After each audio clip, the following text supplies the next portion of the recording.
Hello Sumates, you're welcome back to another interesting tutorial. So today I'm going to be sharing with you how to sew a zipper fly.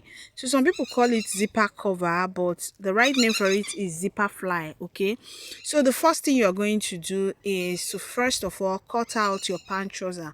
So you're going to cut out the front and the back part, and you see this particular part where I am cutting out, this particular part where you cut the front crotch, you are going to remove this part and set it aside, because that is actually what we're going to be using to cut the to make the zipper fly. So I was not cutting the front part and I set it aside, and here I am on my machine, and I'm going to show you how we're going to stitch it. Okay, so the first thing I'm going to do is to use this zipper fly. So I also cut out another fabric, you can see close to the scissors, that is 2 inches wide and about 9.5 inches long. So don't worry, I'm going to measure it and you will see it. So the first thing I did was to go on and mark 7.5 inches from the waist part of the pant trouser down to the crotch, 7.5 inches, and that's exactly what I am measuring. Can you see it? So I marked that same 7.5 inches on the small crotch fabric and the main fabric, and I'm going to secure with my pin. Okay, so after securing my pin, the next thing I'm going to do is to stitch it down. So I'm going to stitch it down starting from that point where I marked the 7.5 inches all the way to the waist. Okay, I will stitch it down neatly. Okay, so I want you to pay very good attention to this, especially if you have been finding it difficult or challenging to make a zipper fly. Okay, so this zipper fly is very important because it's mostly are commonly used on corporate pant trousers. So after stitching it, you give it a very good notch and top stitch on the small crotch fabric. Okay, this particular small crotch fabric is where you will top stitch after giving it a very good notch. So that is exactly what I went on to do. Now it's time to get my zipper, and I'm going to place my zipper right side facing right side. So the right side of the zipper is going to be facing the right side of the main fabric, and I'm going to be sewing the zipper on the part that is close to the my right hand side. So I will still maintain that 7.5 inches mark, and that is where I'm going to be starting the sewing. So make sure that this other side of the zipper is touching the part where you top stitch, okay, where there is joining between the small fabric and the main fabric. Then you'll be sewing on the one that is on the other side, that is the right hand side. Okay, do you understand? So the part that is close to the main fabric is not where you sew, the part that is on the right hand side. Okay, that's exactly what I'm doing. So I want you to pay very good attention to it and you will understand. So I am sewing, and I will make sure that I sew it till I get to the end of the zipper on the waist side of the fabric. So you see, I went on to sew, and I'm going to turn it like this. So this is what it will look like, and I am going to flip this part like this. Okay, so this is how it will look like when we are done.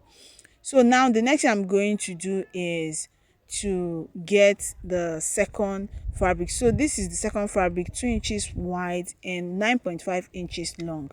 Then I'm going to still measure and mark that same 7.5 inches that I marked on the initial one that we sew, and I'm going to bring the second part of the front pant trouser. Okay, this is the second part of the front, and I'm still going to measure that same 7.5 inches and I'll mark. Okay, so now we have 7.5 inches on the main pant trouser and 7.5 inches on this fabric, on this small strip fabric.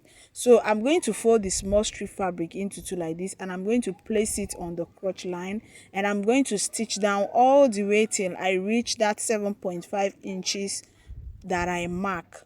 Do you get? So pay attention to this. It's not difficult at all. Sewing a zipper fly is not hard.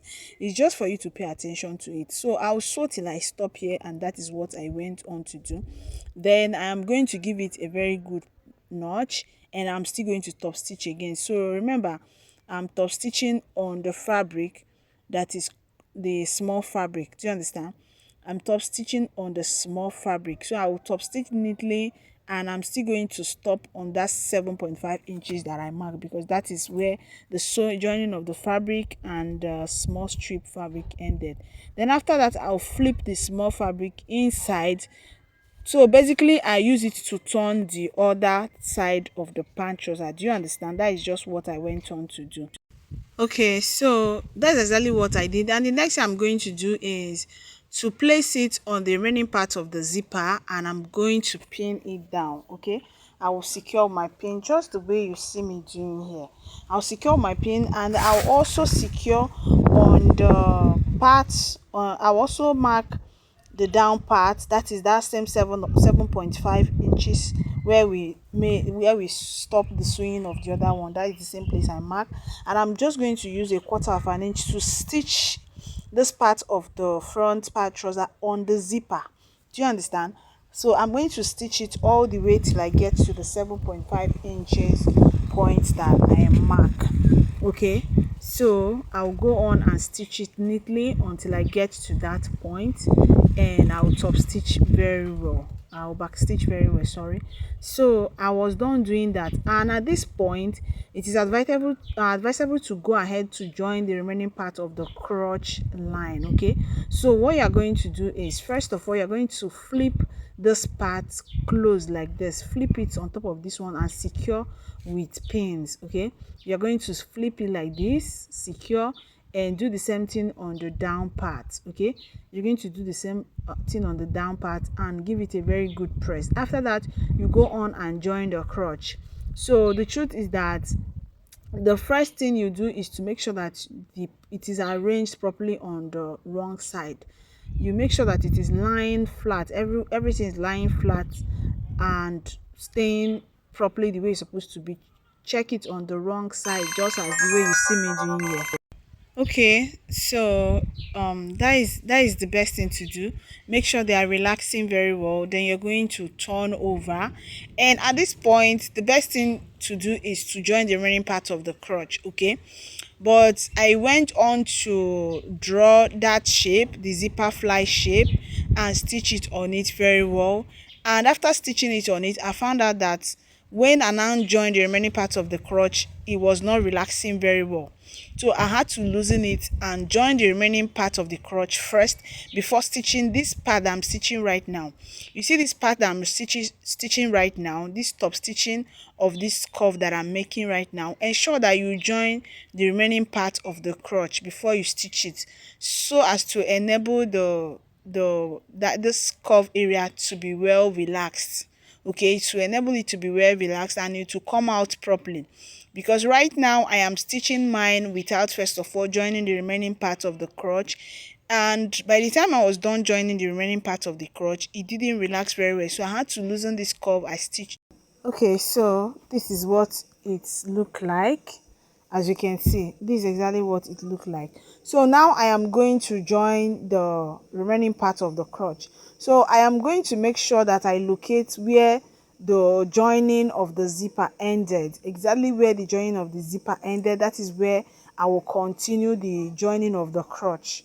Okay, the remaining part of the crotch line. So make sure you push the zipper upwards and locate exactly that point where you mark 7.5 inches, which is where all the other joining ended, and you are from there going to stitch the remaining part of the crotch line.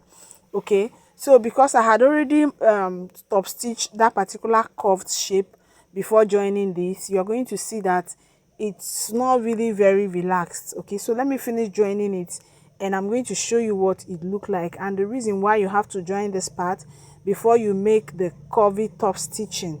Okay, before you make the curvy top stitching. So can you see, if you look at the down part of the zipper fly, you will notice that it's not really relaxed. So I have to loosen that part, and I have to loosen that part and make sure that the join of the remaining part of the crotch is well relaxed. Then I went on to sew that curve again. That's exactly what I did. Okay, nothing new. So first of all, ensure that you join the remaining part of the crotch first before you now make that zipper fly top stitch, that shape, that curve that I made. And I went on to trim the excess, and that was it. You can see how it is relaxing now. You can see the look. Can you see it? It is well relaxed and is looking so beautiful and perfect. So I'll open it for you to see, and next I'll give it a very good press, and that is just how very easy and simple it is. Thank you for watching. Bye.